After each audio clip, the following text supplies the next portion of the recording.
ప్రియ శ్రోతలు, మీ బైబిళ్లు తెరవండి.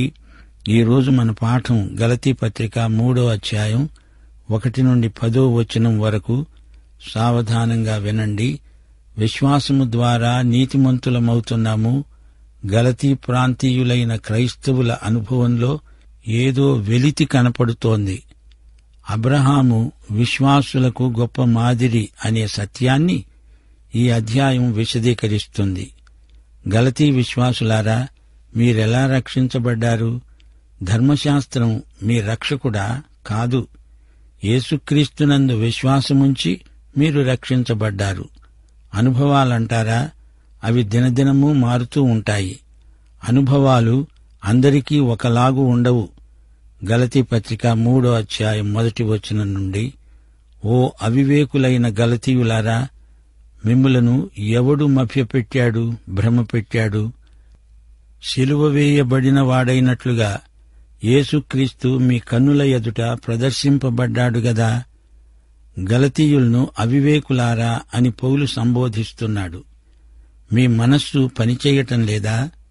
మీ మనస్సు మూగబోయిందా? మీరంతా ఇంత అవివేకులైపోయారేమిటి? మిమ్ములను భయపెట్టిందెవరు, భ్రమపెట్టిందెవరు? సిలువ వేయబడిన యేసును మేము ప్రకటిస్తుంటే మీకు ఆ దృశ్యాన్ని కన్నులకు కట్టినట్లుగా పరిశుద్ధాత్మ బయలుపరిచాడు గదా. పరిశుద్ధాత్మ దేవుని వాక్యమందలి ప్రతి అక్షరమందలి ప్రత్యక్షాన్ని మనకు కనపరుస్తాడు. యేసు శిలువ మరణమే మన రక్షణకు ఆధారం. వాక్యం బోధించటమంటే వాక్చిత్రం చూపటమే. ఇది మాత్రమే మీ వలన తెలుసుకోగోరుతున్నాను. ధర్మశాస్త్ర క్రియల వలన ఆత్మను పొందారా, లేక విశ్వాసముతో వినడం వల్ల పొందారా? మీరింత అవివేకులయ్యారా? మొదట ఆత్మానుసారముగా ఆరంభించి ఇప్పుడు శరీరానుసారముగా పరిపూర్ణులవుతారా?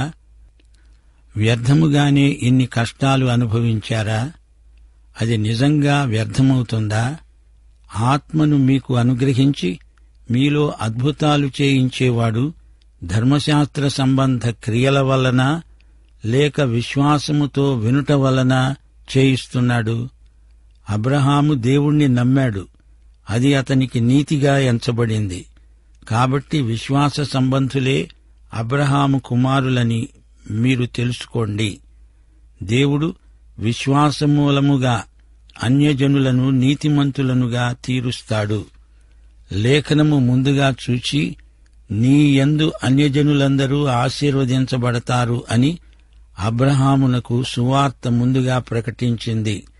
కాబట్టి విశ్వాస సంబంధులే విశ్వాసము గల అబ్రహాముతో కూడా ఆశీర్వదించబడతారు. ధర్మశాస్త్రము విధించిన క్రియలకు సంబంధించిన వారందరూ శాపమునకు లోనై ఉన్నారు. ఎందుకనగా ధర్మశాస్త్ర గ్రంథమందు రాయబడిన విధులను చేయటమందు నిలకడగా ఉండని ప్రతివాడు శాపగ్రస్తుడు అని రాయబడి ఉన్నది. ప్రియశ్రోతలు, వింటున్నారా?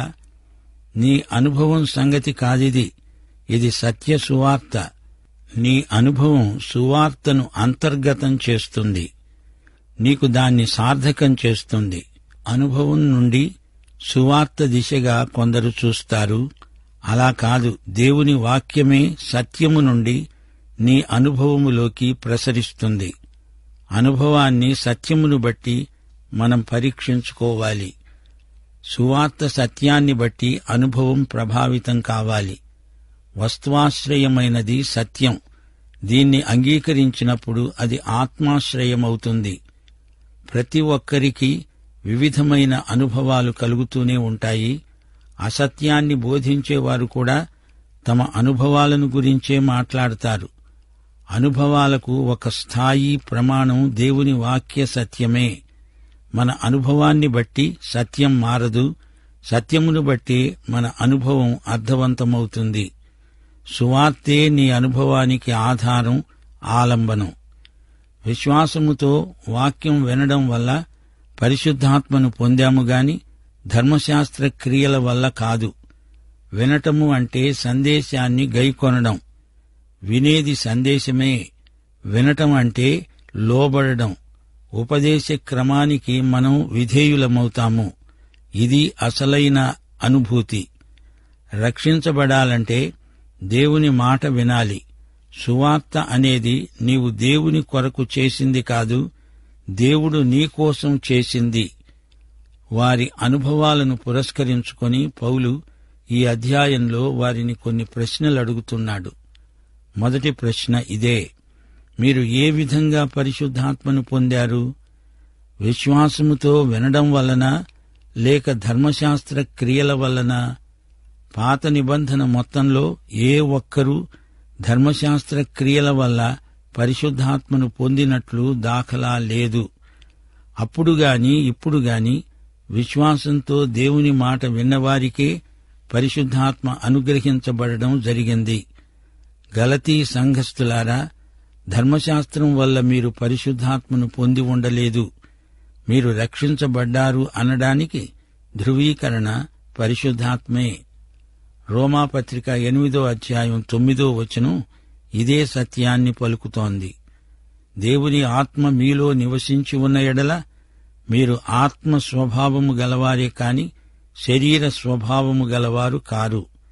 ఎవడైనా క్రీస్తు ఆత్మ లేనివాడైతే వాడు ఆయన వాడు కాడు. ఎఫెసీ పత్రిక 1వ అధ్యాయం 13వ వచనంలో కూడా పౌలు ఇదే మాట అంటున్నాడు. మీరు సత్యవాక్యమును అనగా మీ రక్షణ సువార్తను విని క్రీస్తునందు విశ్వాసముంచి వాగ్దానము చేయబడిన ఆత్మచేత ముద్రించబడ్డారు. ఇప్పుడు పౌలు మరో ప్రశ్న అడుగుతున్నాడు. ఆత్మానుసారముగా ఆరంభించి ఇప్పుడు శరీరానుసారముగా పరిపూర్ణులవుతారా? మీలో ఈ రక్షణ కార్యము జరిగించింది పరిశుద్ధాత్మ. మిమ్ములను ప్రభువుతో జతపరిచింది పరిశుద్ధాత్మ. మీలో ఇప్పుడు దేవుని ఆత్మ నివాసమున్నాడు. ఇంతవరకు వచ్చి మీరిప్పుడు ధర్మశాస్త్రం వైపునకు తిరిగారెందుకు? శరీరాన్ని అదుపులో ఉంచేందుకు ధర్మశాస్త్రం ఇవ్వబడింది. ఇప్పుడు మీరు పై అంతస్తులో ఉన్నాము అనుకుంటున్నారా? కాదు, మీరు తిరిగి వెనక్కు వెళ్లిపోతున్నారు. మీరు వ్యర్థముగానే ఇన్ని కష్టాలు అనుభవించారా? మరెందుకు మీరు ఇన్ని కడగండ్లు అనుభవించినట్లు? సువార్తను అంగీకరించినందుకు మీరు ఎన్నో శ్రమలు, హింసలు అనుభవించవలసి వచ్చింది. అంతా వృధాయేనా? ఇప్పుడు మరో ప్రశ్న. ఆత్మను మీకు అనుగ్రహించి మీలో అద్భుతాలు చేయించేవాడు ఎలా ఇదంతా చేస్తున్నాడంటారు? ధర్మశాస్త్ర క్రియల వలన, లేక విశ్వాసముతో వినడం వలన? పౌలు వారి మధ్య ఎంతో సేవ చేశాడు. యూదామతవాదులు పౌలు అపొస్తలత్వాన్ని సవాలు చేశారు. వారేమన్నారు? ఈ పౌలెవరు? ఎప్పటివాడు? నిన్నగాక మొన్న వచ్చాడు, ఇతనికేం తెలుసు? మొదటి నుంచి ఉన్న 12 అపొస్తలులోని వాడు కాడు. యేసు ప్రభువుతో తిరిగి సేవ చేసినవాడు కాడు. ఆ తరువాత వచ్చి చేరాడు.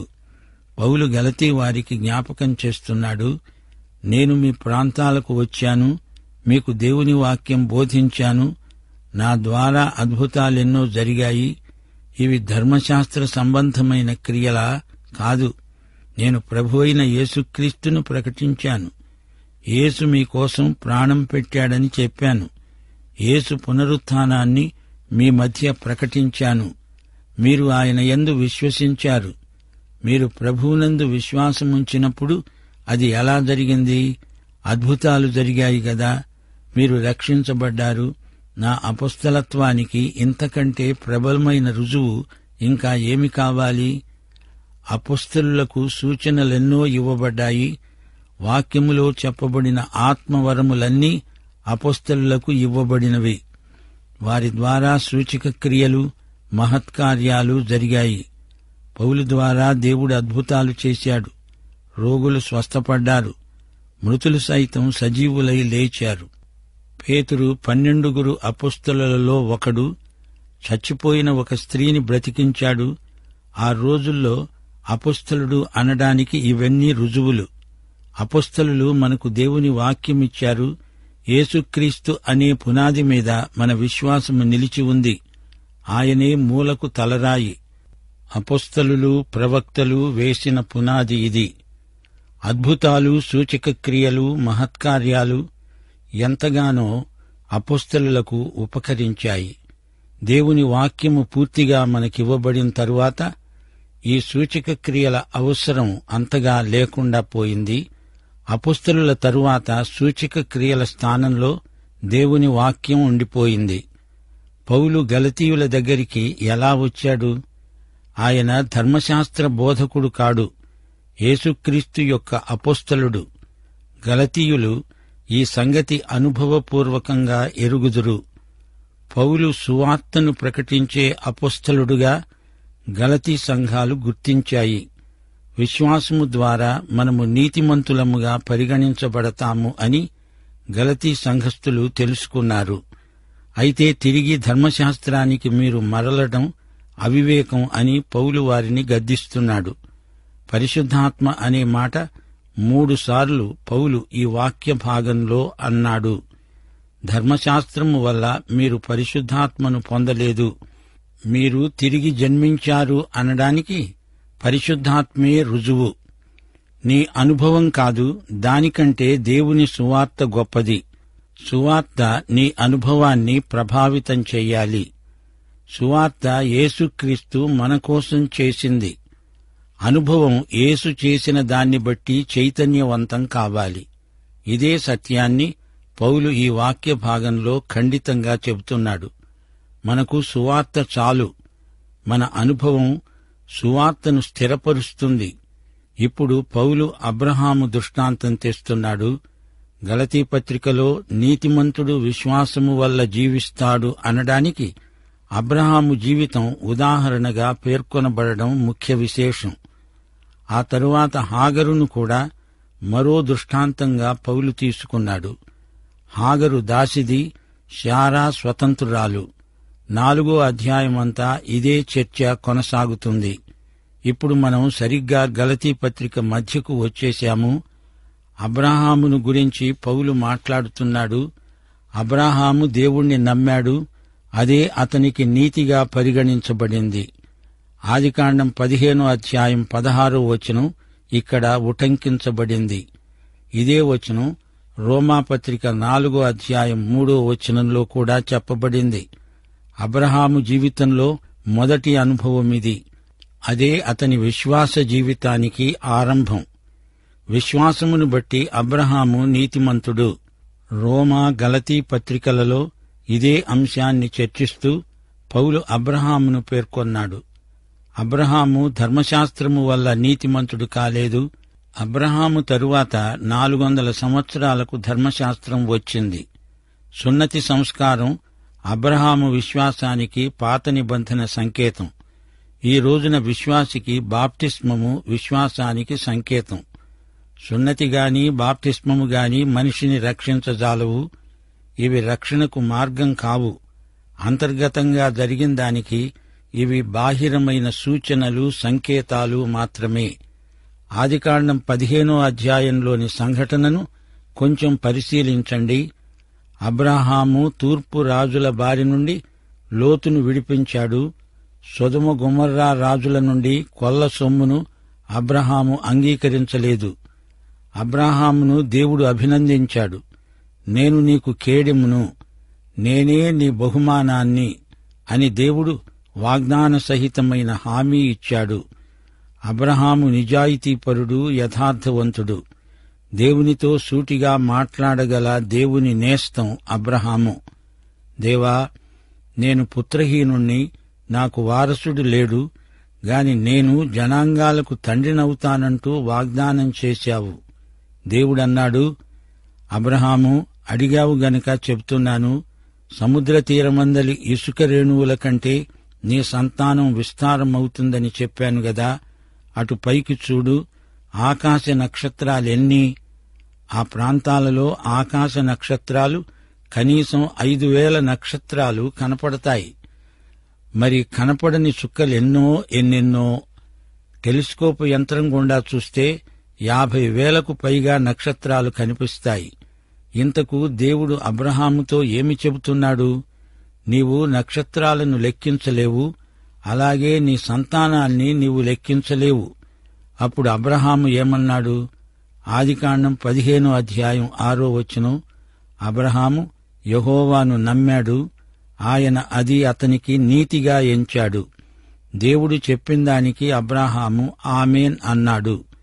నేనిది చెయ్యబోతున్నాను అని దేవుడంటే అబ్రాహాము ఆమేన్ అన్నాడు.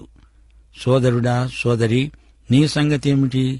దేవుడు నీతో నాతో అంటున్నాడు, నా కుమారుణ్ణి నీకిచ్చాను, నా కుమారుడు శిలువ మీద నీకోసమై చనిపోయాడు, నీవు నా కుమారుణ్ణి నమ్మితే నశించవు, నిత్యజీవం పొందుతావు. నీవు దేవుడన్న ఈ మాటకు ఆమేన్ అని చెప్పగలవా? నీవు దేవుని యందు విశ్వాసముంచుతున్నావా? దేవుడు అబ్రహాముకు చేస్తాను అన్నది రాతరూపకంగా ఇచ్చాడు. ఆదికాండం 15వ అధ్యాయం 7వ వచనం, ఈ దేశమును స్వతంత్రించుకునేటట్లు దానిని నీకిస్తున్న యెహోవాను నేనే అని దేవుడు దస్తావేజు మీద సంతకం పెట్టి మరీ ఇచ్చాడు.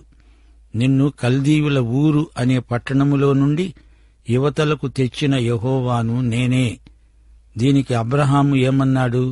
ప్రభువైన యెహోవా, నేను దీనిని స్వతంత్రించుకుంటాను అని నాకెలా తెలుస్తుంది అంటే నాకు పత్రం రాసి ఇవ్వు అని అడుగుతున్నాడు అబ్రహాము.